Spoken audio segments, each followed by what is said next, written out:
Welcome to Three of Cups, a podcast where my friends Gabriel, Luna, and I, Ashley, come together to share our love of tarot and all things mystical. Each week, we'll pull a card and explore its meanings, offering insights and interpretations along the way.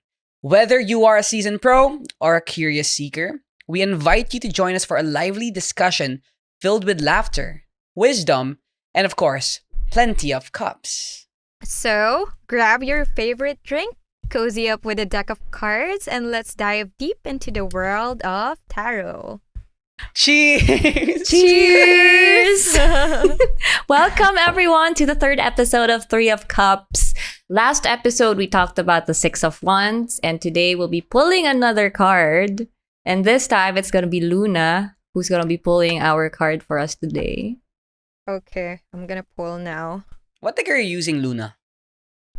Oh, it's the Trionfi de la Luna by Patrick Valenza. Ooh. It's a indie deck. Ooh.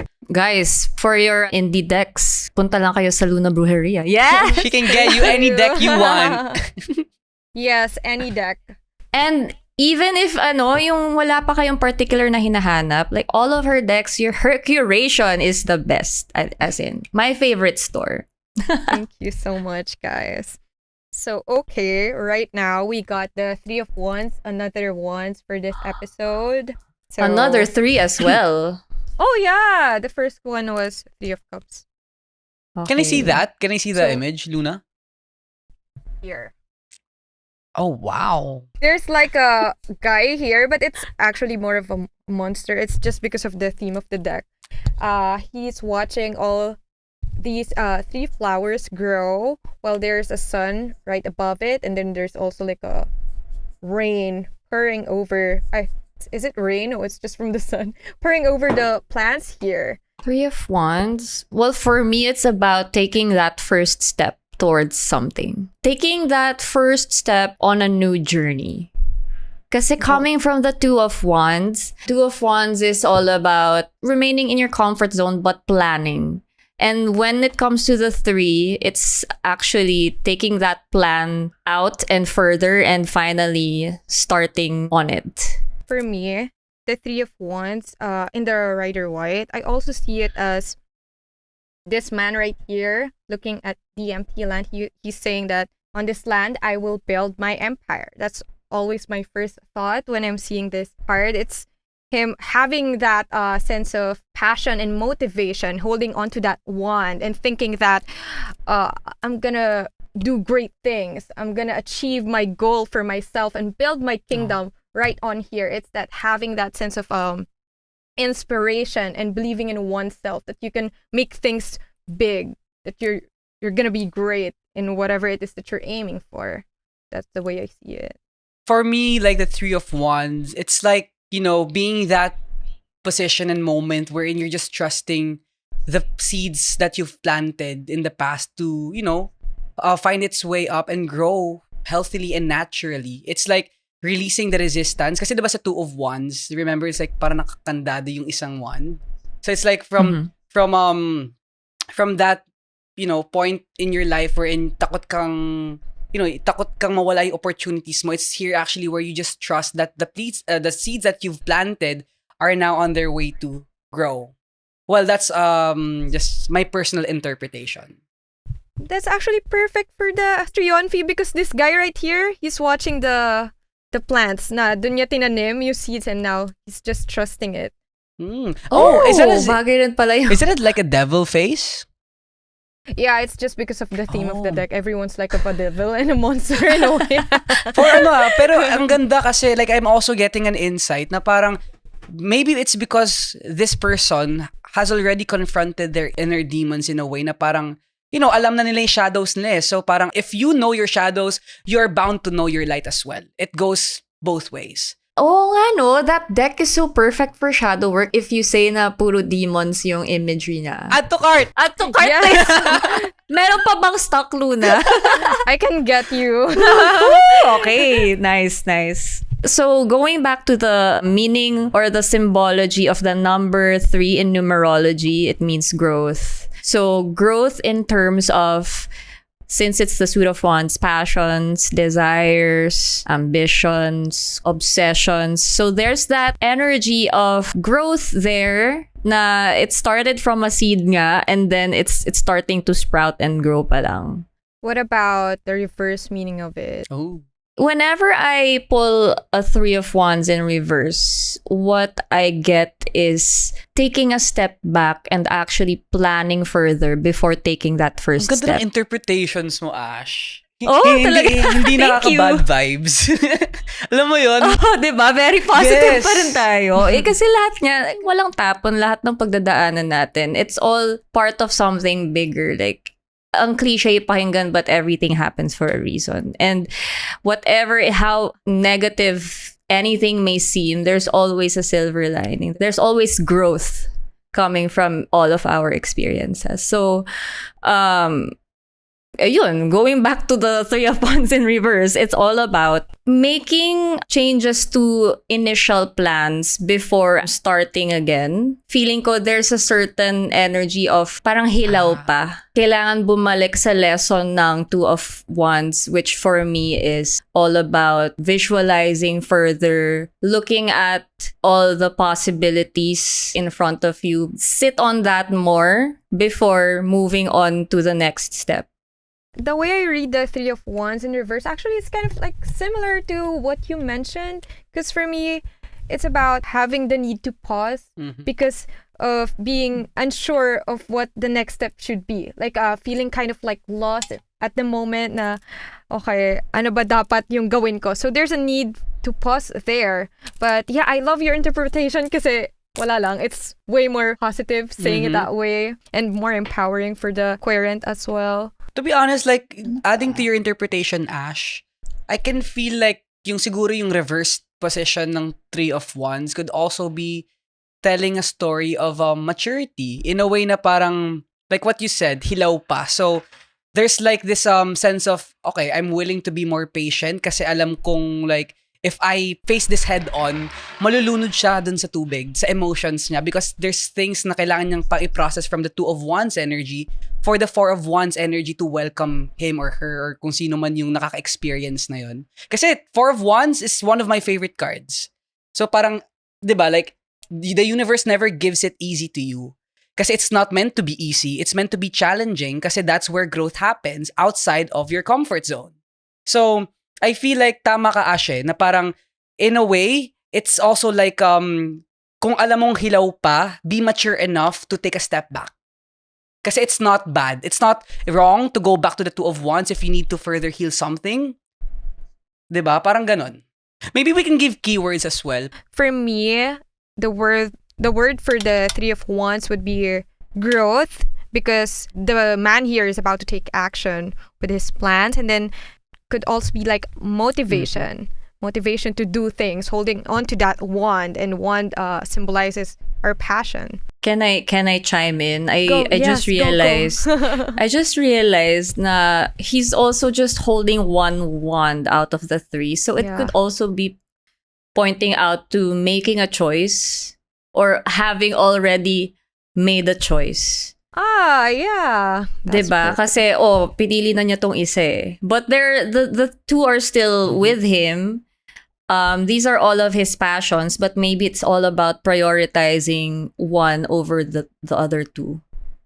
For me, I would say, Ano pa? the word that's coming through with this is like a calculated risk, Kasi like, look how he's just observing, his surroundings. At the same time, I'm not sure if you noticed, guys, pero he's wearing actually like a checkered, sash. And for me, it's like calculating the risks based on the positive and the negative. So it's like this person is aware of the possibilities. Either it's good outcome or a negative outcome. Kaya kina-calculate niya. Kasi like, look, he's also on a cliff.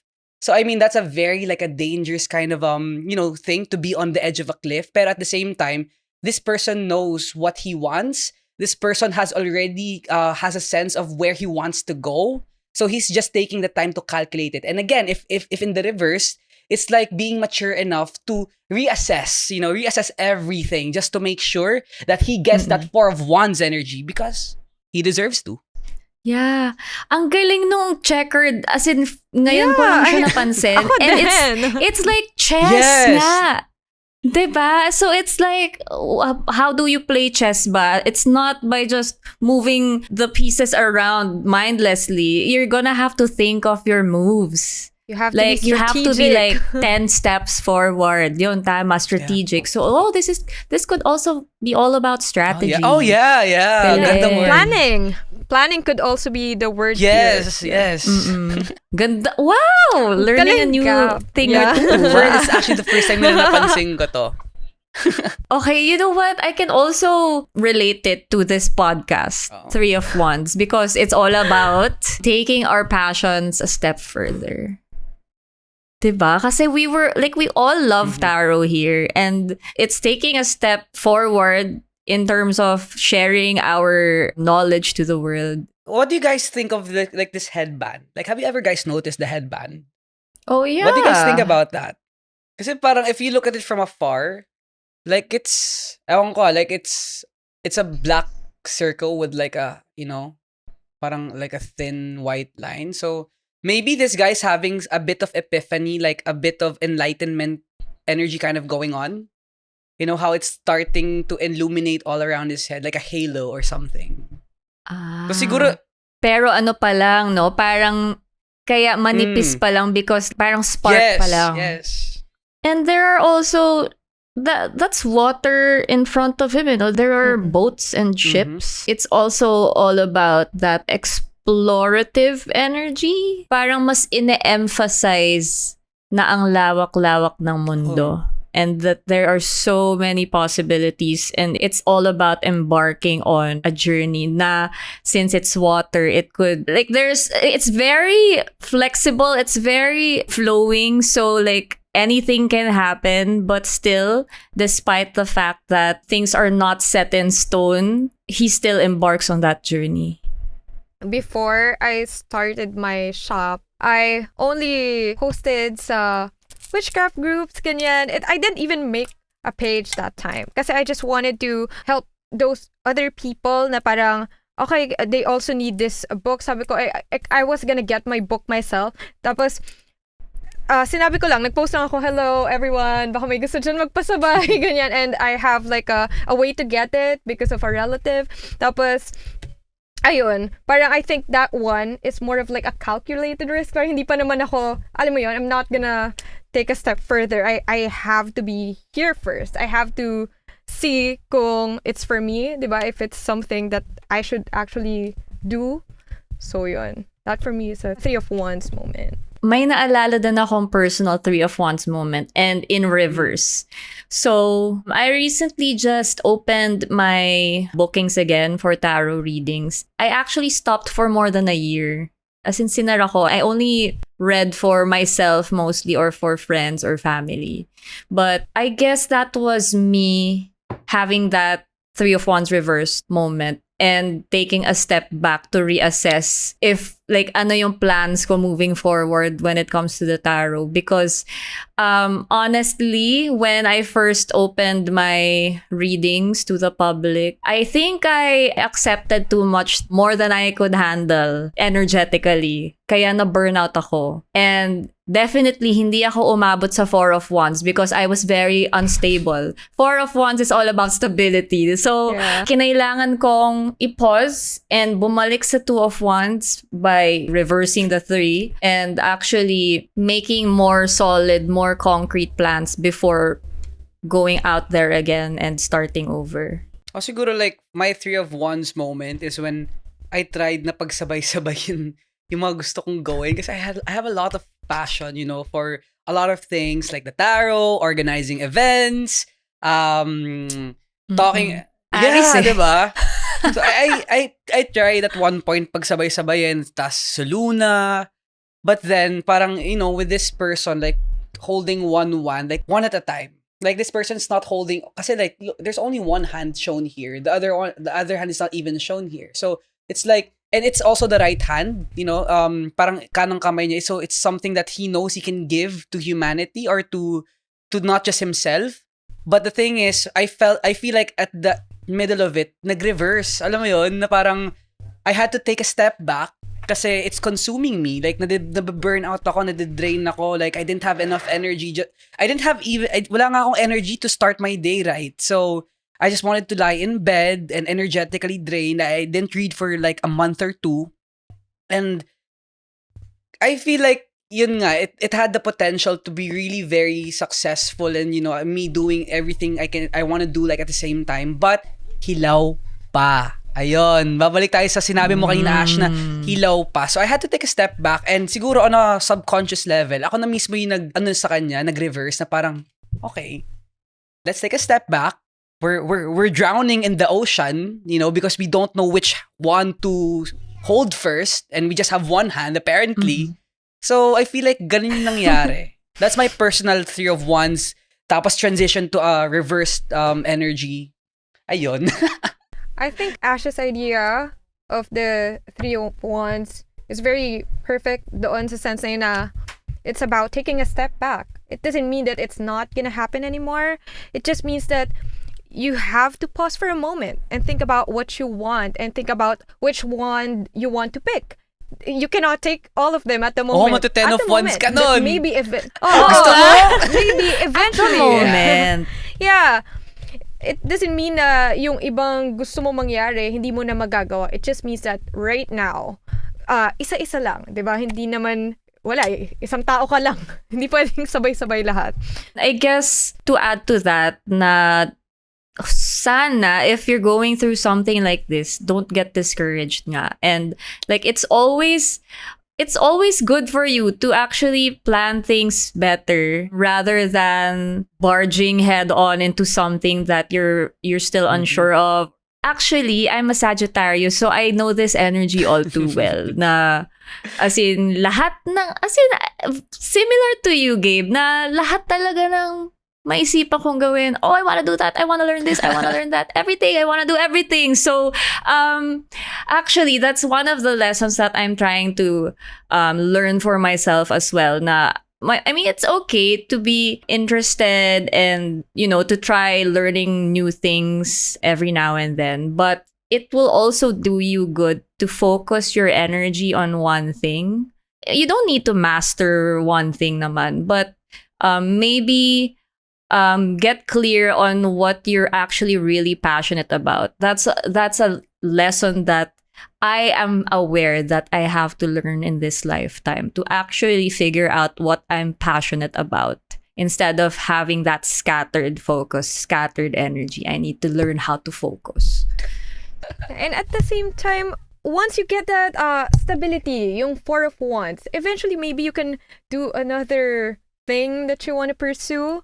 Pwede, it's just at the pwede. moment, parang nandun pa lang kasi siya sa starting diba? Si 3 of Wands. That's why he needs to focus. Kailangan niya munang bigyan ng enough, parang yung seeds na rin na sinabi ni Gab, kailangan mo muna siya bigyan ng enough attention, water, and sunlight, and then eventually maybe you can plant another seed.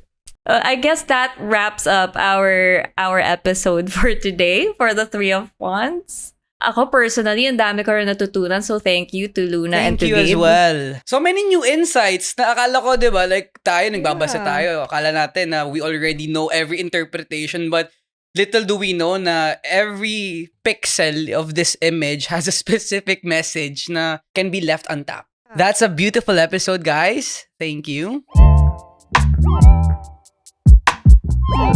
Thank you for joining us for another episode of 3 of Cups. We hope you enjoyed exploring the tarot with us and gained some new insights and perspectives along the way. If you have any questions or comments, please reach out to us on our social media channels. And if you like what you've heard, please consider leaving us a review on your favorite podcast platform because it can really help us reach more people. Until next time, keep shuffling those cards and may your readings be filled with magic and wonder. Cheers to another round of 3 of Cups! Cheers! Cheers!